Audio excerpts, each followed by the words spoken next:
Ia mengalami gagal bayar di aplikasi pinjaman online Singa Fintech di tahun 2025. Seperti apa pengalaman dari teman-teman yang bercerita pengalaman mereka ya ketika galbay. Jadi teman-teman, aplikasi Singa Fintech ini kalau kita cek ya di website resmi OJK, sebenarnya dia ini resmi ya, PT-nya juga ada dan itu pun sudah terdaftar diawasi oleh OJK. Dan tentunya untuk yang gagal bayar ini sudah banyak yang didatangi oleh DC lapangannya. Jadi aplikasi Singa ini itu ada DC lapangannya dan sudah dikenal ya jika DC lapangan dari aplikasi Singa ini agak-agak galak ataupun agak-agak barbar teman-teman. Jadi kalian jangan heran. Nah, jadi kalau misalnya galbay di aplikasi Singa terus diteror telepon, terus penagihannya ini barbar di lewat telepon ya, itu udah biasa sih. Yang lain juga kadang-kadang barbar ya kalau ditelepon. Tapi kalau misalnya dia dengan barbarnya itu sambil turun ke lapangan, datang ke rumah, nah itu yang tidak bisa kita diamkan ya.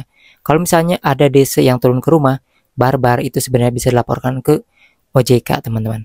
Nah, jadi aplikasi Singa ini banyak ya yang turun ke lapangan, sebenarnya sih nggak barbar, cuman yang mereka kayak mengancam kalau nggak membayar nanti ada konsekuensi ataupun ada resikonya.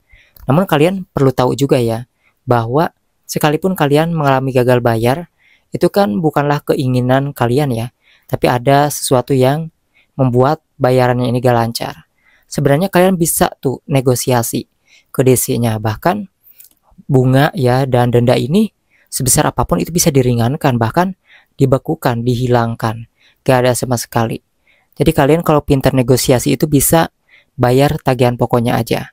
Dan itu pun tidak harus saat itu juga. Kalau misalnya kalian bayar tagihan pokoknya diringankan ya, misalnya dari 2 juta per bulan jadi 1 juta per bulan sanggupnya, nah itu jangan sampai kalian bayar di luar aplikasi.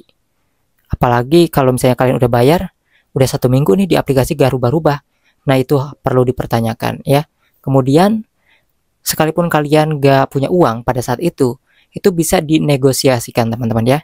Yang mana nanti itu kalian bisa negosiasi bahwa belum punya uang, nanti bisa bayar tagihan pokoknya aja.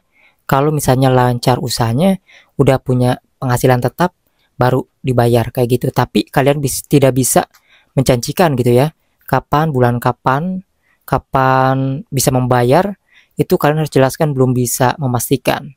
Jadi mereka nggak akan datang lagi kayak gitu ya. Walaupun nanti biasanya mereka ya akan datang lagi kayak gitu ya. Namun setidaknya itu informasi yang kalian sampaikan ke mereka, dan mereka ini akan menyampaikan ke atasannya seperti itu.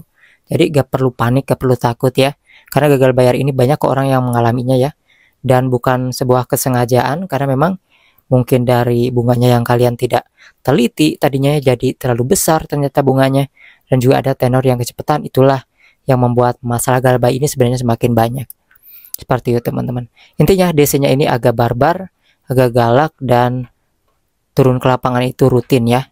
Tetapi tidak semua daerah didatangi, tergantung dari keberadaan kalian dan diprioritaskan atau enggak.